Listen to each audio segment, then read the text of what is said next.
WhiskyJason here, whiskey from the viewpoint of an American in Germany tasting rare and exotic whiskeys. Today I have here a 30-year-old whiskey. Wow, that's been a while since I've had 30-year-old whiskey. 380 euros, wow. I did a bottle share with this, was almost immediately distributed. I did not know why people wanted to spend this money on that. I thought it was way too expensive. But hey, Rumours, Uncharted Whisky, Chapter 2. Over here we have Chapter 1, 15 years old. This is probably a Bowmore. Why do I say that? They do give a few tips here on the web page. So the clue number 1 was an image of a harbor area. The second one was neither mouth of river nor sound of Isle harbor spirits such as this, a bouquet of velvets, rose and smoke sealed with a kiss. Rumors can leave a mind troubled as much as puzzled. Take out lo and behold elbow rooms befundled. All right, very good. And of course, violets. If you know anything about Bowmore and the old Bowmores, you know violets is one of the secret code words that we always have for this. All right, so this is going to be Whiskybase number 189257, Uncharted Whisky. This was distilled in November of 1990. So where were you in November of 1990? I know where I was. I was studying at the university. Just been married a couple months beforehand, and yeah. All that, maybe doing a games night, actually. We played a lot of board games back there, Settlers and so on. That was great times. I would love being a student. All right, so this was actually bottled in July of 2021. That's fairly recent. Over here, we have the Rumours 15. This is the Whiskybase number 179398. This was from March of 2006 and bottled in May of 2021. 15 years old, 170 euros over here in Germany. Now, on the nose,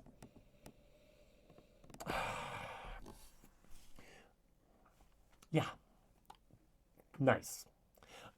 I must admit that my personal opinion is that there is hardly a whiskey in the world worth more than 200 euros per bottle. Anything over 200 euros, it's just like, sorry, not worth it.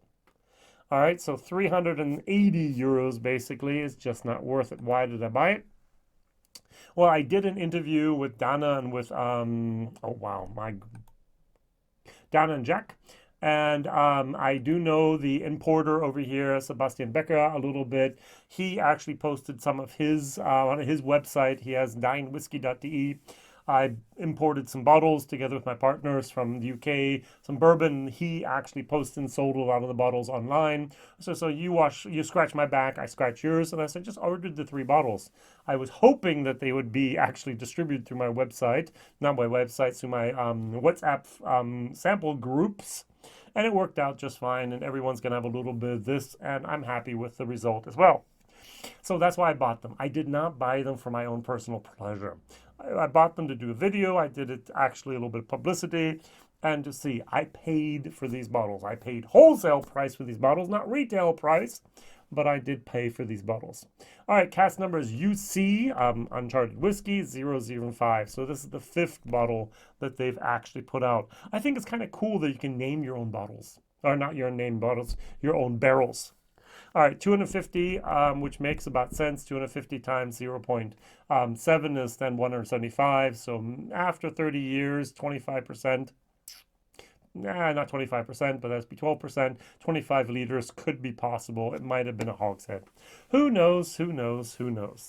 All right, now, after I talked about this, I don't think I'm worthy to drink this whiskey. I don't think I am going to appreciate this whiskey as much as I could or as much as I should, due to the price, due to the age. Now, I think one reason many of these samples actually were sold so quickly is because people believe, still until today, older automatically means a better tasting whiskey. And I must admit that often in my life that has not been the case.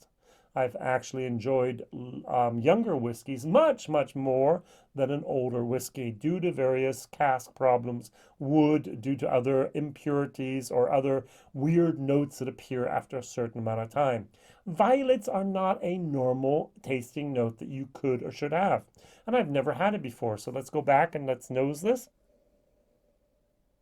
It is a fruity floral type of moment. So I'm going to go to the official website here and I'm going to read here the nose. It says gentle smoldering, smoldering, smoke ripe apple accompanies delicate violets, florals, and aromatic esters. Gentle and fragrant spices abound, including cloves, baked ginger, and dark cacao. Yeah. I think the higher price the whiskey is, the more elegant the tasting notes become. So I did not get most of that back. There's a little bit of smoke in the background, but not much. Okay, there's an apple.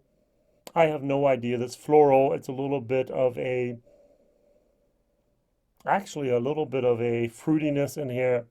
I would not get cloves. I would not get baked ginger, and I might get a little bit of chocolate in here. Good. On the nose, the 15-year-old. Oh, this is different. I like this one better. Why do I like this one better? This is the papaya. This is the star fruit. This is a little bit of the watermelon. This is a tropical, yummy moment, which is lost here. If you gave this to me and say, hey, Jason, try this, I would be like, hey, that's a kind of good whiskey. That might be like 15 years old, 80 euros. Nice. And they're going to laugh and say, Jason, it's 30 years old and it's at 370 euros. It's like, here you go. Don't want it. I'm not worthy. And that's my problem a lot of times with these way, way expensive whiskeys. I am not the person. I am not the target group for them. Okay. Cheers.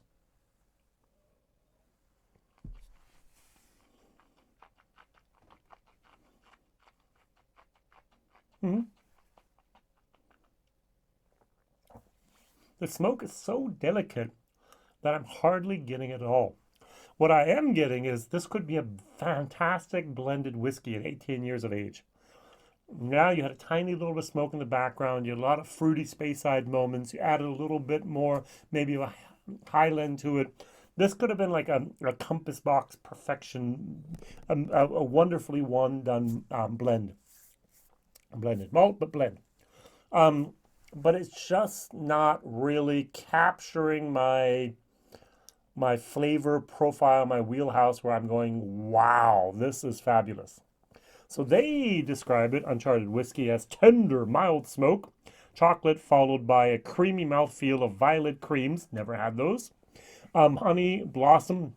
I have had a blossom before, and spiced fruit loaf. I've never had a fruit loaf. Sorry. And the finish is, wait for this. This is something. This is the money moment. All right. So the rich, smooth, and creamy palate dries out on the finish, revealing a delightful complexity of spice. Soft baked ginger, cinnamon, cloves, and citrus oil are all wrapped up in a smooth and fragrant smoke. The lightness and complexity lingers on the palate long after the whiskey is gone, and aromatics continue to develop with each sip. I hope someone got paid to write that. Well done, well done. Now, if it was you, Donna, also well done, one of the co-founders here of Uncharted Whisky. This is going to actually go in my book as a C+ whiskey. As I said, I'm not worthy. Value for money. I used to have the rule 10 euros per year, so that'd be 300 euros would be most. This is 380, no. So this is actually a DF. Not worth the experience that I have received from this bottle, in my personal opinion. Other people at Whiskybase are giving these 90s from 100, 91s, and so on. They love it. I'm not sure if they would love it as much if it was blind, as they think they love it because they paid that much money. It's a 30-year-old whiskey. So you kind of trick yourself into believing that this might be one of the best whiskeys you've ever had because it's one of the most expensive whiskeys you've ever had. All right, so over here. Now, if you take a look at the price of other 30-year-old whiskeys, this could be actually a bargain. I was, let's just very, very briefly look here. I was talking to you the other day to someone. This is also going to be my question of the day is, what other 30-year-old whiskeys do you know about and have you had? So 30-year-old Glenfarclas, for example. Glenfarclas is one of the cheaper ones out there, 400 euros. So it's not overpriced for 30-year-old whiskey. It's overpriced for the experience I received in my glass. And it's overpriced for my budget. Just plain and simple. I go out and buy a new car, or I buy a car. I always buy used cars. I don't buy new cars, so sorry. I'm not going out there. I'm not going to the Mercedes or the BMW lot. I'm going to a Japanese car. I'm going to go buy one of those again because those are the cars that I personally have had very, very good experience with, or maybe a German or Czech car or something like Skoda and so on. Those are the cars I like to buy. And I'm not going for the Porsches or the BMWs and the Mercedes. Sorry. And so I'm not the target market here. I like this.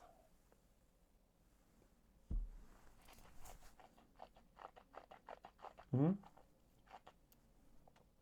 Mm. This has a very good groove.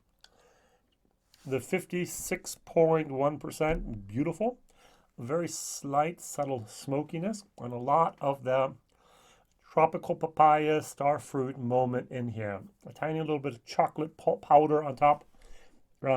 Yummy, yummy, yummy. Absolute good. As I said, B minus, C plus plus, wonderful. Too expensive? Yes. At least for me and for my expectations. All right. Question of the day. Your favorite 30-year-old whiskey? Is it from Glenfarclas? Is it from a Rumours? Is it from someplace else? Tell me which ones you've seen, which ones you've had, which ones you can recommend in the comments, please. Thank you very much. Like, subscribe, and share this video on social media with someone else and show them this crazy American over here saying, don't buy the 30-year-old, buy the 15-year-old whiskey instead. It's better. That's the way I tick. All the best. See you soon. Whiskey Jason. Bye-bye.